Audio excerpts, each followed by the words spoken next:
Martes 6 de septiembre, saludos señoras, señores, bienvenidos como cada mañana a este espacio, a esta revista de prensa, este recorrido que hacemos diario por el kiosco, por las portadas de los periódicos que se editan en la provincia de Córdoba, Diario de Córdoba, ABC de Córdoba, El Día de Córdoba. Y como cada martes se reincorpora a esta tertulia Juan Ruz. Juan, bienvenido. ¿Qué tal? Buenos días. Has pasado un buen verano, espero. Sí, hemos pasado un buen verano.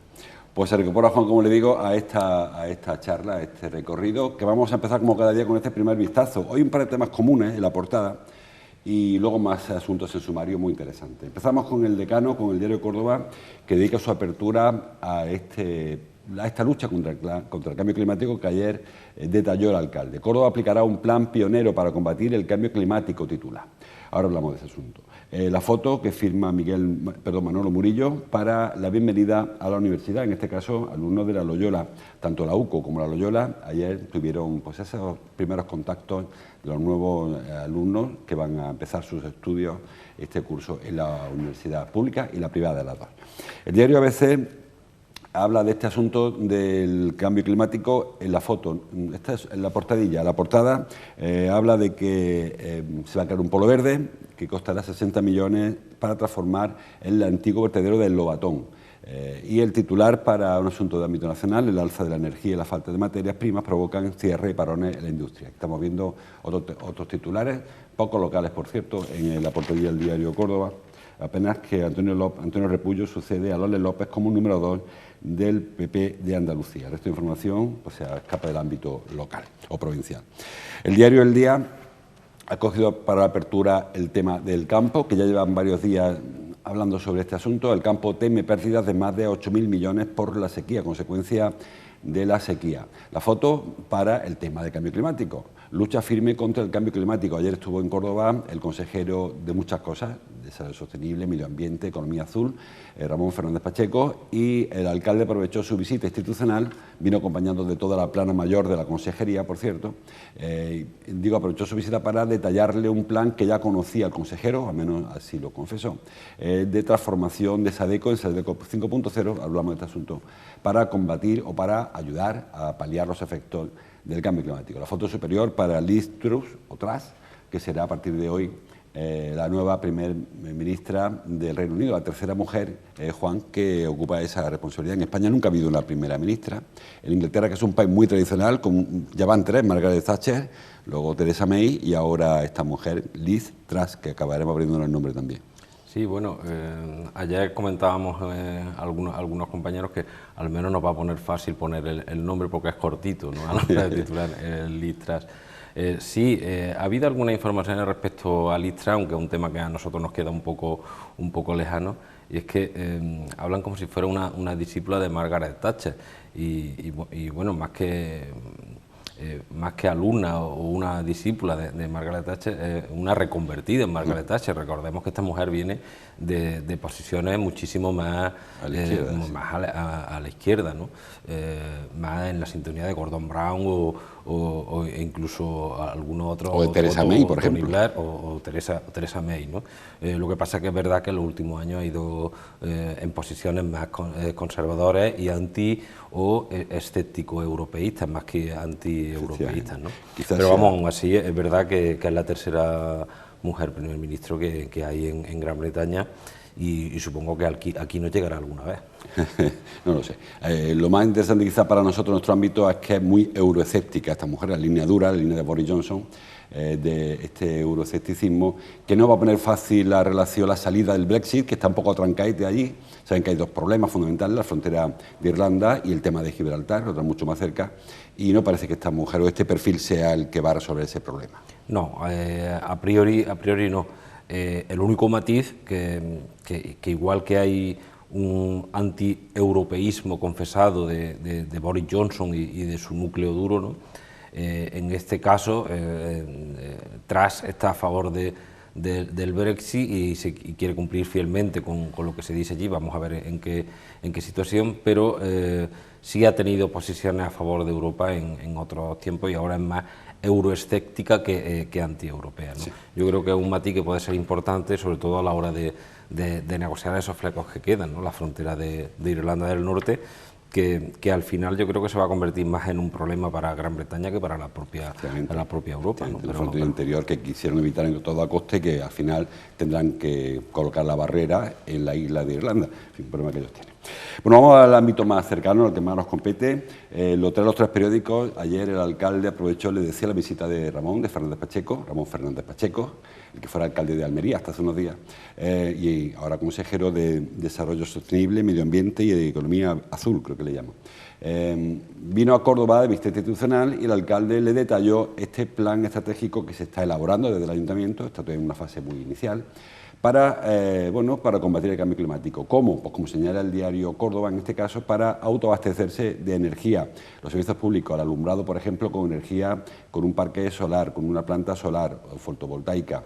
También hidrógeno verde para los vehículos de Aucorsa, gas natural para algunos otros vehículos. En fin, es un proyecto muy ambicioso, el alcalde, decía el consejero, proyecto disruptivo, pionero, innovador, muy valiente, en el que Córdoba quiere ser pionero. Nadie ha hecho eso en España hasta ahora, que yo sepa, o que sepa el alcalde, que fue quien dijo que era un proyecto único, de convertir una empresa pública en una empresa generadora de energía. Sí, bueno, se trata de una cuestión revolucionaria, porque es que es verdad que hasta ahora nadie la ha puesto en marcha. También es cierto que ha habido algún que otro ayuntamiento que lo ha planteado, que lo ha puesto en escena, porque queda muy bonito, queda muy bien ante la opinión pública explicar este tipo de proyectos, y otra cosa es luego llevarlos a cabo y desarrollarlos, ¿no? Yo creo que es un poco esa teoría que aquí en el programa hemos debatido alguna vez que otra, ¿no? A mí el proyecto pionero de Córdoba me parece, en fin, me parece acertado, me parece ambicioso, pero claro, ahora una institución municipal por sí sola no sé si podrá desarrollarla o no, ¿no? En este caso seguramente será necesario algún tipo de fondo, tanto de la Comunidad Europea como del Estado, de las comunidades autónomas, que respalden también este tipo de iniciativas, que pueden servir también como ejemplo para otras grandes ciudades, ¿no? Recordemos que Córdoba está entre las 15 capitales más pobladas de España, con lo cual sí es un modelo que puede servir para otras grandes ciudades. Salvemos tal vez Sevilla, Madrid, Barcelona, pero bueno, para el resto de ciudades sí puede ser perfectamente un modelo a seguir, y en ese sentido yo creo que nos podemos sentir orgullosos de cómo se están haciendo los trabajos, ¿no? Señala hoy Rafa Ruiz en el ABC que este polo verde costará 60 millones de euros. Está en fase muy inicial, el proyecto, está en fase de elaboración, ni siquiera de redacción. De hecho, el alcalde ya anunció que abría las puertas, que colegios profesionales, incluso asociaciones, partidos, llegaran y propusieran cosas. Eso en cuanto al plan. Pero el polo verde de Sadeco, que lo desgrana un poquito Rafa Ruiz en esta información, costará de 3 grandes proyectos. El primero de ellos es una planta de producción de biometano.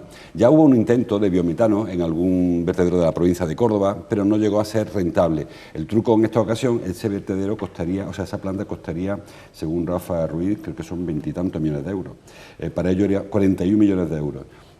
Sí, 40 millones de euros. Para ello buscan un socio, una empresa privada, a la que se entregarían los residuos domiciliarios para que fabricara metano. Del metano podía salir gas natural, podía salir hidrógeno verde, e incluso podía aprovechar también una planta solar que se instalaría en el antiguo vertedero de Lobatón. Ese proyecto, digo, dice Rafa Ruiz, cuesta 41 millones de euros. El segundo proyecto es creación de ecocombustibles, básicamente biodiesel y biocarbón a partir de residuos orgánicos. Haría falta otra empresa también, que es a la que se entregaran, por ejemplo, los lodos que salen de la golondrina me refiero de la depuradora de la golondrina, para que lo convirtiera en biodiesel y biocarbón. Y un tercer proyecto, que es una especie de fábrica de moscas soldado en concreto, muy baratito, valdría solo 2 millones de euros, que lo que haría sería convertirla después en una especie de ganadería industrial de moscas, para hacer harina y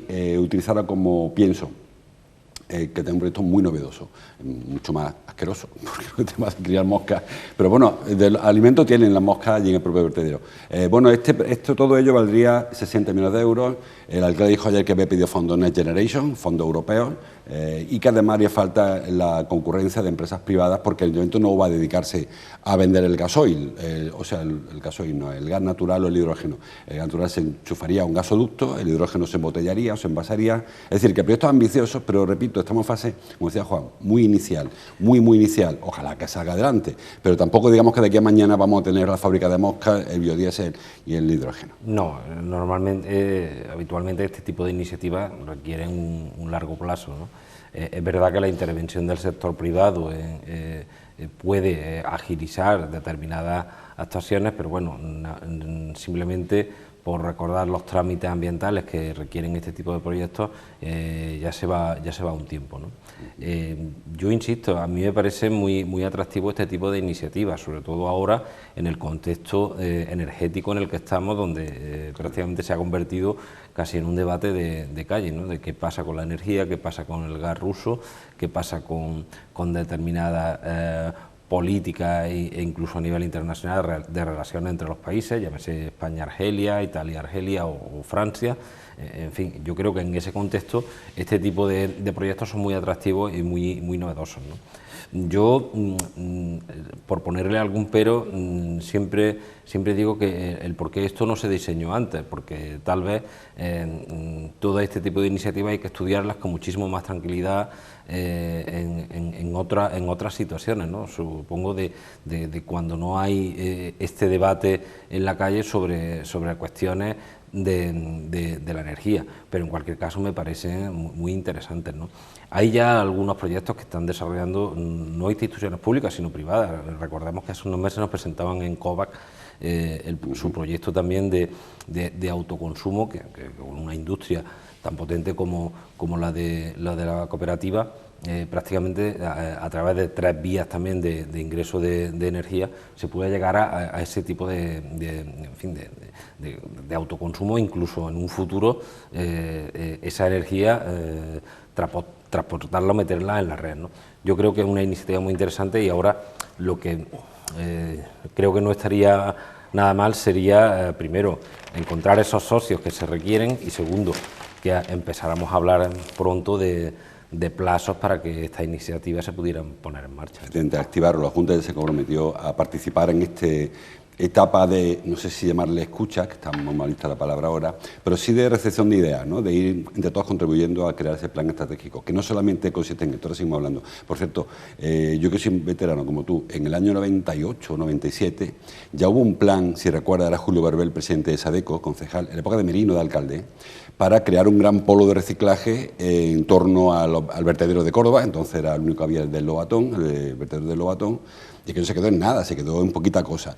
Y proyectos para crear un gran polo verde tampoco de este mandato, ya venía, Nieto también se habló de un polo verde para aprovechar lo que le llaman ahora la economía circular, o sea, que las cosas que tiramos nosotros tengan una segunda vida mediante compost, mediante el metano. También había, creo que en Montalbán hubo un proyecto en su día para sacar el metano que sale naturalmente de los productos, de los residuos, para aprovecharlo, y se aprovechaba para el autoconsumo de la planta, si mal no recuerdo, de la propia estación de Montalbán, se alimentaba del metano que producía. Es decir, que ideas ya ha habido mucho tiempo. Quizás esta es la que parezca un poco más, no digo consolidada porque no lo está, pero es un poco más trabajada. Sí, y más ambiciosa, ¿no? En el sentido de que se trabaja desde distintos puntos de vista. A mí me parece, insisto, me parece muy interesante. Es verdad que ya ha habido algunas cuestiones que se han integrado en estos planes de ciudad que han tenido los distintos gobiernos, pero bueno, aquí también nos hemos encontrado con el último año, tú te retrotraías a Rafael Merino, que fue creo en el año 96, 95-99 alcalde, prácticamente casi desde entonces, en fin, la sucesión de corporaciones de un color y otro. Fue el milenio pasado. Claro. Nos hemos encontrado también con una serie de connotaciones políticas que seguramente este tipo de iniciativas también se frenan, ¿no? Porque prácticamente hemos ido encadenando equipos de gobierno de distintas sensibilidades políticas, de distintas ideologías, que seguramente estos planes no se desarrollan en 4 años, ¿no? Sino hay que tener una visión muy a largo plazo, y su aprovechamiento electoral, también hay que decirlo, no siempre se logra con los márgenes que nos dan la legislación a la hora de las convocatorias, ¿no? Bueno, hubo 3 gobiernos consecutivos de Rosa Aguilar en ese periodo, de Merino para acá. No se aprovechó el tiempo, efectivamente, o aquello no estaba tan consolidado, o no había esa necesidad o esa sensación en la calle de que hay que trabajar para ello. Por acabar con este asunto, además de este tema del vertedero de Lobatón, el alcalde anunció otras 3 medidas más. Una de ellas, la gestión del agua, sabemos del tanque de tormentas, que lo comentó al consejero también, que por cierto se va a retomar ya, parece, su construcción. También el tema de las zonas verdes, anunció 1.300.000 metros cuadrados más de zonas verdes, que bueno, también bienvenido. Y también hablo por último de un rediseño urbanístico, un urbanismo verde. Es un tema que hace mucho tiempo también que se viene hablando. Córdoba es una ciudad que soporta temperaturas, no voy a contar yo, temperaturas elevadísimas, y sin embargo vemos cómo se siguen hormigonando plazas, vemos cómo faltan árboles, muchos naranjos como árboles de sombra. El naranjo, un árbol muy bonito y huele muy bien, pero no creo yo que sea el mejor árbol para sombrear una ciudad. Bueno, pues decía el alcalde que hay que rediseñar la ciudad a medio plazo. Creo que vamos tarde para rediseñar la ciudad ya, y que seguimos viendo cómo se construyen nuevas avenidas y con un montón de adoquín, un montón de hormigón. Yo esos bancos de mármol, yo no sé quién lo inventó, pero cualquiera se siente en un banco de mármol en agosto, o los de bronce, eso que tenemos también. Sí, el problema es hierro forjado. Claro, coincido contigo en una idea, vamos tarde, pero vamos tarde no solo en Córdoba, ¿no? Yo creo que en todo el sur de Europa vamos tarde respecto a este tipo de medidas. Yo en estos días he podido leer un plan que hay por ahí, que prácticamente es un esbozo, ni siquiera es un anteproyecto, donde en ciudades como Sevilla, con distintas medidas, se podía rebajar la temperatura hasta en 5 y 6 grados. En fin, yo creo que hoy día los estudios de los expertos nos pueden llevar a tomar medidas que seguramente serán muy caras desde el punto de vista de las administraciones públicas, pero que desde luego pueden paliar la situación que nos viene ahora con el cambio climático. Y yo coincido contigo, estamos viendo que todavía en el mes de septiembre vamos a estar en obras en muchísimas calles de la ciudad. Pues bueno, vemos que se está hormigonando. Es verdad que ahora se aplican otro tipo de materiales para evitar ruido, porque la contaminación acústica también existe y también hay que combatirla, pero todo esto tiene que ir de la mano con otro tipo de iniciativas, llamémosles verdes o como se quiera llamar, pero que al final lo que se tiene que conseguir es reducir las temperaturas que sufre la ciudad, ¿no? Bueno, pues estamos trabajando en ello, como decía el otro, y a ver si esta vez sí que sí y que se ponen en marcha, porque esto que tú hablabas de estudios sobre reducir temperatura, también en el siglo pasado, recuerdo un proyecto premiado del arquitecto Hernández Pecci, en el que hablaba de que se rebajaría en Córdoba 3 grados la temperatura con 4 o 5 medidas muy puntuales. Ese proyecto fue premiado, por cierto, y ahí estará en un cajón durmiendo el sueño de los justos, como siempre. Pero ya hablo del año 97, 98, cuando se premió aquel proyecto. O sea que creo que tenemos recorrido como para haber trabajado algo ya. Bueno, vamos a ir avanzando, que quedan más cosas. Dice el diario El Día que el campo teme pérdidas de más de 8.000 millones por la sequía. Seguimos hablando de medio ambiente, en este caso de problemas con el agua. Se va a reducir el olivar y el maíz prácticamente a la mitad, con lo cual eso va a suponer un doble efecto negativo. Primero, que habrá menos dinero en el campo, y segundo, que se van a encarecer los precios probablemente ante la falta de oferta. Sí, cuando hablamos del tema de la sequía inmediatamente vamos, porque es lógico, a pensar en racionar el agua, el consumo humano y demás, lo cual está bien, e incluso en recortar las asignaciones a los regadíos, cosa que se viene haciendo en los últimos 15 años poco a poco, porque cada vez los sistemas de regadío son más complejos, técnicamente aprovechan más el agua, pero aún así están infradotados respecto al líquido que necesitan. Pero claro, la sequía supone también un efecto tremendo sobre el campo, sobre la producción de alimentos. Ya estamos viendo la situación inflacionista por otras circunstancias, que no es la sequía, pero que desde luego esta falta de lluvia también va a ayudar a que los precios se sigan encareciendo, simplemente porque va a haber menos producción. Además, en el caso del maíz, que es fundamental para la ganadería, nos encontramos en el contexto internacional, claro, de que Ucrania tampoco y Rusia no están surtiendo de maíz a Europa lo suficiente como para alimentar a toda la cabaña ganadera del continente. En fin, yo creo que hemos entrado en una espiral donde no solo estamos sufriendo los efectos climáticos de esta sequía, sino que el impacto económico que puede suponer la falta de lluvia todavía no somos conscientes, ¿no? Ya empiezan a salir estos primeros estudios, estas primeras valoraciones, que yo creo que nos ponen un poco también en la situación de, en fin, vamos a estar prevenidos porque esto es lo que nos viene próximamente, ¿no? Porque, repito, es que estamos hablando de simplemente de alimentación, no estamos siquiera hablando ni de especulación, ni de mercado, ni de exportaciones, sino simplemente la producción de alimentos para el consumo de nuestra propia sociedad, ¿no? En cualquier caso, creo que es un problema que no es coyuntural, que es estructural, va a haber menos agua. Muchas organizaciones agrarias, incluso algunos partidos, reclaman más obras hidráulicas, más pantanos, más presas para evitar esto. Pero el agua es la que es. Si la retiene en una presa, no la va a retener en otra, porque el agua no se tira mucha agua al río, al mar, quiero decir. Con lo cual, creo que habrá que quizás rediseñar también la política agraria, porque a lo mejor somos muy exigentes en la política agraria con el agua, cuando no hay agua. Es decir, insistimos en seguir ampliando zonas de regadío. Ayer se secó una laguna en Doñana. Dicen los técnicos que unos que sí, otros que no, pero todo apunta a que ha sido una sobreexplotación de acuíferos y se acabó secando una laguna. Porque agua no hay más que la que hay, o la pongo aquí o la pongo allí, pero eso de que sea como expresa, hay más agua, bueno, un momento que sí, porque había agua que se tiraba al río, al mar, pero ahora no parece que sea la solución. No, o sea, todo con un plan hidráulico, de infraestructura hidráulica, no se soluciona. Lógicamente que esto tiene que venir acompañado de que los acuíferos tienen que tener agua, si no tenemos nada que hablar. Pero sí es verdad que determinadas actuaciones sí hay que hacer, porque al final van a repercutir en el autoconsumo. Y un ejemplo muy claro lo hemos tenido aquí en la provincia de Córdoba, con el embalse de la Colada, Sierra Bollera y toda esta polémica que ha habido respecto a cómo afrontar la sequía en los municipios de la zona norte.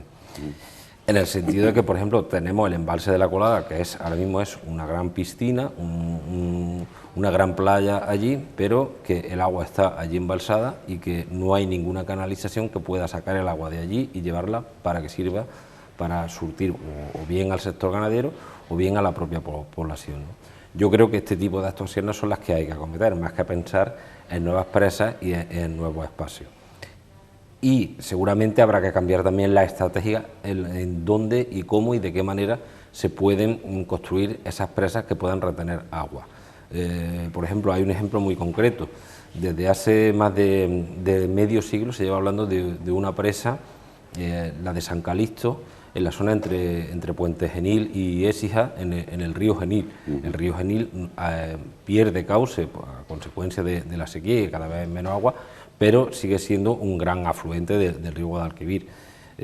Estratégicamente, esa presa hubiera venido muy bien a toda la sierra sur de Sevilla y seguramente toda la campiña sur de Córdoba si se hubiera construido en su tiempo, y sin embargo se le dio prioridad a otro tipo de infraestructuras que tal vez eran más llamativas. En fin, que yo creo que más que abandonar la infraestructura hidráulica, lo que habría que hacer es un rediseño de cuáles son las más útiles o no para el nuevo contexto que se nos presenta de cambio climático, ¿no? Yo que me refería, y me parece bien la presa de San Calixto, es que si algún día se construye la presa de San Calixto, se rebajará el agua que se almacena en Guinájar y en los Bermejales, que son dos patrones que están río arriba. Es decir, que porque haga otra presa no va a haber más agua, repartirá en 3 presas lo que ahora está en 2, pero que nadie piense que porque construye una presa de pronto se va a llenar sola.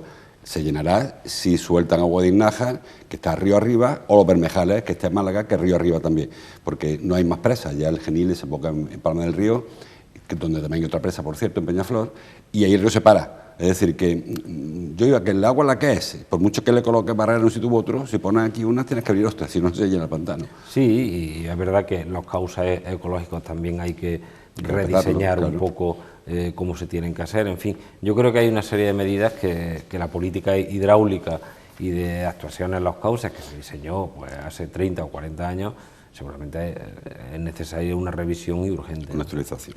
Bueno, seguimos avanzando. Algunas cosas más. Por ejemplo, nombramientos. Mañana el Consejo de Gobierno, bueno, primero, te los periódicos hoy de que PP ya ha hecho público o ha hecho oficial el nombramiento de Antonio Repullo como secretario general del PP andaluz, el cordobés Antonio Repullo, cordobés al menos de adopción.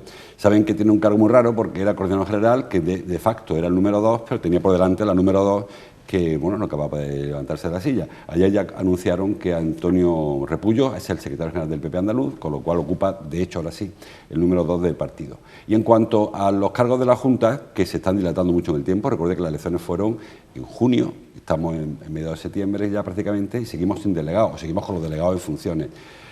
Mañana parece ser que el Consejo de Gobierno de la Junta, hoy no hay Consejo de Gobierno porque viene el Rey a San Lucas.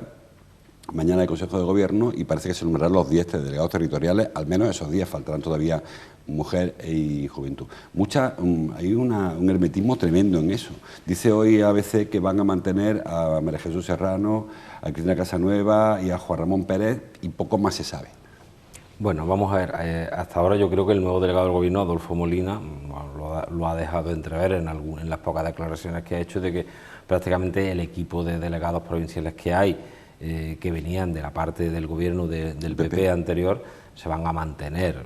Yo creo que ahí puede haber alguna redistribución de cargos, de que quien estaba en un determinado área pase a otro, pero que los demás se van a mantener. Yo creo que eso se da por hecho aquí y en otras muchas provincias.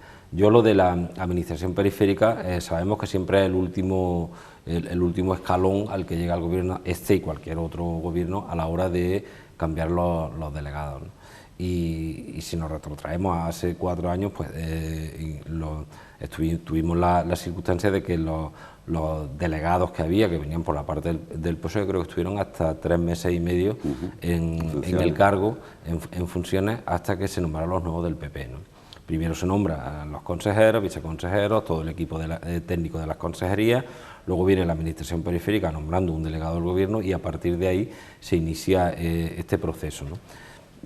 Yo creo que más o menos se están cumpliendo los plazos de lo que han sido otras legislaturas, pero en este caso yo creo que el PP lo tiene fácil, mantener su delegado, si ahora mismo, como parece, están contentos con el trabajo que han desarrollado en estos 4 años, y aportar nuevas personas. Yo creo que lo que se está estudiando es si alguna de esas personas puede que vengan, que no sean todos cargos del partido, sino alguna persona también independiente. Es lo que se está debatiendo en los últimos días, y si no pasa nada, pues mañana habrá un nombramiento, pero que yo incluso no descarto que en cualquier situación de duda sobre alguno de los perfiles, pues que incluso se puede retrasar algunas de las áreas, incluso 1 o 2 semanas más, ¿no? No entraría dentro más o menos de lo lógico de lo que es la política a la hora de elegir o diseñar la administración periférica, ¿no? Bueno, seguimos avanzando, estamos ya casi fuera de hora. Traen los periódicos una información muy interesante sobre la salud. El SAS, dice por ejemplo el diario El Día, el SAS indemniza a la familia de una mujer que murió en Córdoba por una bomba química para tratar una culebrilla, un caso, bueno, de negligencia médica evidente y que le costó la vida a una señora de 82 años que acudió en mayo del 19 porque tenía una culebrilla, un herpes abdominal, a que le inyectaran algo, le pusieron un medicamento que era incompatible con otro tratamiento que ya tenía de antes y que en apenas 12 días o 20 días, fue el día 14 y falleció el 26 de mayo, 12 días después se murió. Bueno, es un caso de negligencia médica, al final no quiere decir en qué consiste la indemnización, pero bueno, es un caso muy interesante. Sí, bueno, son situaciones que por desgracia se producen cada X tiempo. Nuestro sistema sanitario, yo creo que no hace falta decir que tiene unos estándares de calidad elevados, pero siempre hay errores. Todo lo que dependa del factor humano, siempre hay errores, ¿no? En este caso, pues bueno, la familia decidió acudir a los tribunales y cuando menos a una sentencia ya llamativa, ¿no? Que pone sobre la mesa pues eso, que en ocasiones se producen errores y que todos los controles que se hagan en actuaciones, tanto en urgencias como en otro tipo de departamentos, pues hay que estar muy atentos. De luego hay que ser más vigilantes con las actuaciones que se toman por parte también de los trabajadores sanitarios, ¿no? En este caso fue un error en cadena, porque esta mujer, cuando fue el ambulatorio aquí detrás, del sector sur, le prescribieron bribudina, que es incompatible con capecitabina, que ya tomaba esta señora de antes, y el médico no se dio cuenta, a pesar de que, como saben, cuando entra en el historial del paciente aparece el tratamiento que tiene prescrito. Pero es que luego fue 5 veces más al hospital Reina Sofía y tampoco se dieron cuenta de que el problema, porque además la reacción química que le produjo estos dos fármacos, ya parecía que era evidente que un médico tenía que haber deducido que era una consecuencia de una reacción química. Aún así, siguió la mujer tomando medicamentos hasta que por fin un médico se dio cuenta de la reacción que estaba produciéndosele, se interrumpió el medicamento, aunque ya los daños fueron irreversibles. Digo con esto que no es que sea un médico que se equivoca un día, que son 5 médicos que se equivocan en 5 días consecutivos, así que no están en 12 días, que tampoco es que pasaran años entre uno y otro. Claro, por eso te digo que estos errores en cadena son sobre los que hay que insistir mucho a la hora de desarrollar los médicos, que trabajan también con una presión y en unas circunstancias que en ocasiones no son las deseables, pero que desde luego este tipo de errores en cadena, y yo creo que también los medios hacemos bien publicando este tipo de hechos, porque sirve primero para que también los pacientes estén atentos y segundo para que el propio sistema sanitario tome las medidas para que este tipo de situaciones no ocurran, ¿no? Porque yo coincido contigo, una cosa es un error puntual en un diagnóstico, que puede ser erróneo y seguramente hay todos los días porque depende del factor humano, pero ya lo que es más preocupante es cuando hay ese tipo de errores en cadena que se van concatenando, ¿no? Efectivamente. Y ya fuera de tiempo, una noticia, o dos, muy enganchadas, muy rápido lo entenderán. Dice Cordópolis que el Ayuntamiento suspende al técnico de alumbrado acusado por la Fiscalía de fraude en contratos municipales, un asunto antiguo que ya lo que ha hecho ha sido tomar conocimiento de un asunto. Pero es que publica hoy ABC que va a juicio el empleado del Córdoba investigado por grabar el vestuario de una línea. Recuerden el caso que ocurrió pasada temporada. Una línea denunció que encontró un teléfono móvil apuntando hacia ella, su vestuario, y que después de investigar de quién era, resultó ser de empleado del Córdoba. Creo que el Córdoba mantiene a este hombre como empleado del club, o al menos incluso con sus competencias, lo tiene todavía haciendo un trabajo parecido aquel por el que fue acusado, no condenado, hay que mantener presunción de inocencia, pero al menos por ética o por estética en este caso, quizá no estaría de más ponerlo en otro sitio, ¿no? Bueno, aquí se activaron una serie de protocolos. Yo creo que si el club ha tomado esa decisión es porque tiene muy claro que no hay nada, y vamos a ver en qué queda esta vista en los tribunales, ¿no? Yo desconozco ahora mismo esta persona si sigue desarrollando estas labores o no dentro del club o ha pasado a otro departamento. Lo que va de liga no sé, el año pasado concluyó con ese trabajo. Y yo, en cualquier caso, sí es verdad que por lo que sabemos es una situación sobre la que hay muchas dudas según la versión de la propia policía, no la de parte de los jueces, sino que la propia policía tiene muchas dudas, pero al tratarse del caso que es, hay que tramitarlo judicialmente, eso es evidente.